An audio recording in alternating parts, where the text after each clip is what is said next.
Breaking injury news for the New Orleans Saints. Not good injury news, might I add. But I'm here to answer the question you all have. That question being, James, is that a pink sweatshirt? No. It's mauve. Get it right. But today, we are going to talk about the injury updates from Nick Underhill, providing the injury updates. Okay, bad news. Bad news, Bears. We are here at Mount Doom. Okay, this is a worst case scenario. This is doomsday, however you want to phrase it. This is not what we needed heading into a very, very pivotal game against the Atlanta Falcons. I recorded about, 2 hours worth of breakdown and preview and key matchups and whatnot on this channel. And most of that now has a giant asterisk because we're all of a sudden missing everybody. Let's go ahead and take a look at what Nicholas said. So, Demario Davis was questionable to play. I think he was leaning towards not playing. He came up with a hamstring injury at the end of last game. He was kind of hobbled. So, understandable. I think everyone understood, like, okay, maybe Demario doesn't play. If he doesn't play, I think we'll be fine. Obviously, he'd be missed, but I don't think it would change per se the outcome of the game. Then comes Cesar. Now, this is not good. Okay. Kamara practiced good. The fact that Cesar Ruiz and Demario Davis are both out of this game now throws everything into a tailspin. Cesar being out, I would think, means that R5, the starting 5 offensive lineman, is going to be Talise Fuaga on the left, Udo at left guard, Lucas Patrick at center, Saldivari at right guard, and then Trevor Penning at right tackle. That is going to be your 5. Okay. Good news is Alvin Kamara's practiced again. He's seemingly fine. Good news that Taysom Hill is back. And that's pretty much where the good news ends. Now, in no way is this a full-strength Falcons team. In no way is this a full-strength unit that we're playing. So, they have their own issues. The big issue for us, though, is that before we had the advantage when it came to the injuries. We had the advantage of the fact that we were only going to miss Eric McCoy. Yes, we were shuffling players around, but we weren't straight up out of 2 of our starting linemen. Like, there were some moving pieces, but we still had they were still on the field. Whereas the Falcons are going to miss 2 of the starting offensive linemen. Well, now we have it all. We have 2 who are out. And then we also have the Sudoku puzzle of Lucas Patrick shifting to center. So we have out. I know Patrick has played center, but we still have someone out of position who had graded out very high at left guard, now playing center, and your starting center and starting right guard are out. I guess it is a positive that Patrick did this last week, so him and Carr do have a little bit of experience, whereas in Cousins' situation, it's just a brand new offense. Like, it's harder for Cousins to deal with a center going out than Carr, because Carr's been around the team and these linemen longer. I hate that this happened because I was really I was doing a lot of research today. I'll tell you that. I was doing a whole lot of research, and all the research was coming up that the Saints I thought the Saints were going to win this game. Like, I thought every single statistic, every single analytic, every single thing that I looked at gave the Saints the advantage. That has now kind of bogged down. Like, it's kind of bogged down to where the whole game is going to be which one of these MASH unit offensive lines is going to be able to survive or play at the highest level. That's it. That is going to be your determining factor for this game. Now, let's say both play well, okay? Because there's a chance that Kubiak and Robinson get their respective offensive lines to play at a high level. If you told me that, then I'd be okay with the Saints. I'd be okay with the Saints winning this game. And I think that's kind of reflected here, okay?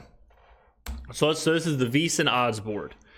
So the first thing I do whenever it comes into some injuries or things like that, first thing I do is go check out the betting market, because they usually know first, or they certainly react first. This news has been out for like 40 minutes now, so this odds board would have lit up. Atlanta hasn't moved, so it's been hard stuck at 2 or 2.5. There's been no movement at all.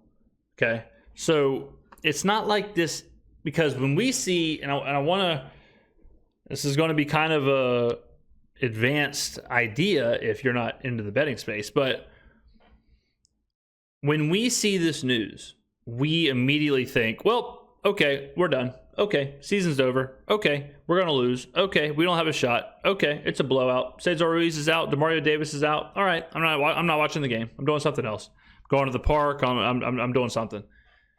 But that's because we're so close and so tied to this team.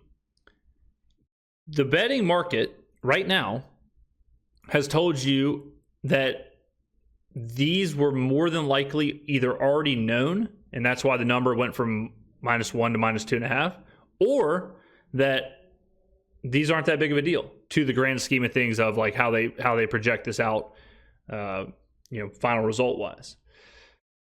There is a chance that this does balance itself out. Atlanta's offensive line being messed up, the Saints' offensive line being messed up, kind of equals out. It is a net, just kind of net, cancel it out, be a 0. The rest of what we talked about today in the video still stands. If the offensive lines, because right now I would assume the comment section is full of Ruiz out, we're cooked. McCoy out, we're cooked. To which then Falcons fans could say the same thing, right? Like Falcons fans can say McGrady out. Is it McGrady, and the center. I know it's like Demon. Is that it? Off the top of my head, I can see the letters, but I can't put them in the right order there. So they're out there, 2 offensive linemen as well. So as bad as it sucks for us, it sucks for them equally. Okay, and then if you peel back those layers, which we peeled back those layers today in multiple videos, and as you peel those layers back, if you can get past the offensive line, and for the sake of the conversation, let's get past the offensive line, because for the sake of the conversation, you have to agree on the universal truth that it's a total washout between the Saints and the Falcons, because both offensive lines are in such shambles. So take that out. Do not use that in your preview of this game. Do not use that in this in the idea of the game. If you do that and you just say both play the exact same way, who do you think wins the game? That's the question. Okay? That's the question right now. Now, the offensive line for the Saints could be a complete disaster and the Falcons could be average, and then that's a little different. But just as far as previewing the game, I think if we get average-ish play out of the offensive line, I think we still can win this game. Because I still do believe what we said earlier, that our defense is much better than the Falcons' defense, even with Demario Davis out. Okay?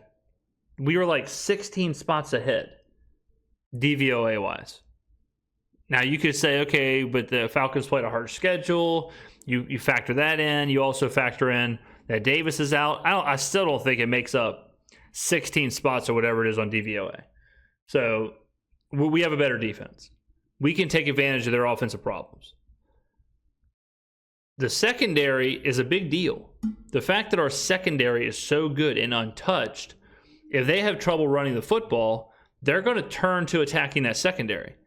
If the secondary can hold their own, and if Marshawn Lattimore can handle Drake London, which I'm sure he can, and the secondary does what it's supposed to do, and we generate pass rush on Kirk Cousins. I believe right now we've got two ends that are tied in top 3 in pressures this season, and Granderson and Chase Young. So if we can develop some pressure on Cousins, limit Robinson, take advantage of their offensive line, I still think we're okay. I keep refreshing this page because nothing's happened since. It's been like 50 minutes now, so the market's not going to move off of this noise at this point. I mean, I hate to say it, ladies and gentlemen, but as bad as it is, let's see if Nicholas has said anything else. Yeah, as bad as this is, and it is bad, I don't know if it changes the game this weekend as much as you probably thought it would first hearing this news. And like I said, it's kind of a crazy thing to think about. Because it's like, well, how can Demario Davis and Cesar Ruiz not impact it that much? I think it's because of the things we talked about. Like the Saints are going to have to lean on the secondary. It's going to have to lean on the pass rush. Both of those are untouched. And the pass rush gets a plus because of the Atlanta's weakened offensive line. Now it's up to Dennis Allen and Raheem Morris. Who out of those two is going to scheme up the best defense to attack a vulnerable offense? Vulnerable, one, because of the injuries, and vulnerable, two, because the blueprint is out for both teams of how to stop them. The Saints saw exactly what the Chiefs did. The Falcons saw exactly what the Eagles did. Okay? Who's the better defensive coordinator? It's also up to the offensive coordinators, Clint Kubiak and Zach Robinson. Can they scheme up enough to deal with this offensive line issue? Who can do it better? Who can get the most out of their weakened offensive line? Who can mask backups, rotational players, practice squad players in some situations? Who can mask them best in an offense? And then it's up to the quarterbacks. Because now the quarterbacks are the ones doing it all. They're there calling the protection. They're there, getting everybody in order, running the plays, getting the ball out quick, dealing with the pressure, dealing with pockets collapsing. Who can do it the best, Carr or Cousins? This game right here is a chess match, and like 7 pieces for each side has been removed off the board. We're playing chess. We don't have a rook. They don't have a knight. I mean, there's 4 or 5 pawns missing. It's a total disaster. So this right here would be one of the biggest, backs against the walls, much needed moment, much needed wins. As much of that as you can imagine. Weakened, vulnerable, coming off of a horrible loss on the road, division rival, get right spot. I mean,